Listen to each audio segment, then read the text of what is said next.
ഞങ്ങളോടല്ല ദേഷ്യം പിടിച്ചത്. എൻ്റെ ഉള്ളിൽ ഓരോരോ കാര്യങ്ങളുള്ളതുകൊണ്ടാണ്.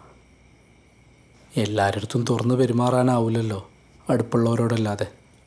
അടുപ്പ് ലേശം കുറഞ്ഞാലും വേണ്ടിയില്ല, ഈ അധികം തുറക്കണ്ട. അപ്പോൾ ഉള്ളിലുള്ളത് മനസ്സിൽ വെക്കണം എന്നാണോ? ഈ മനസ്സിൽ തന്നെ വെച്ചോ. ഈ ഒച്ചയിടുമ്പോൾ കുട്ടികളെ പോലെ ഉമ്മ പേടിച്ച് പോവുകയാണ്. പ്രായമായില്ലേ, അതുകൊണ്ടായിരിക്കും. ഇല്ലമ്മ, ഇനി ഞാനങ്ങനെ ആവാതെ നോക്കിക്കോളാം.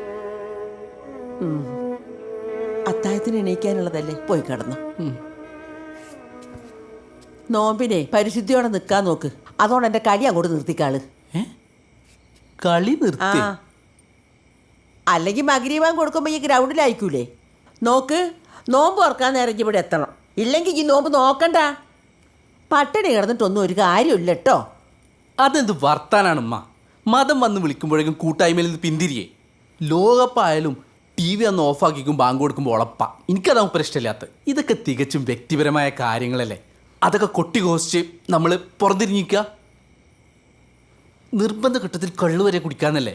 അതിന് ഇവിടെ എവിടെ നിർബന്ധം ആക്കണ്ട്. അത് നിങ്ങൾക്ക് പറഞ്ഞാൽ മനസ്സിലാവില്ല. അപ്പൊ എങ്ങനെയാ നോമ്പ് ഓർക്കുക?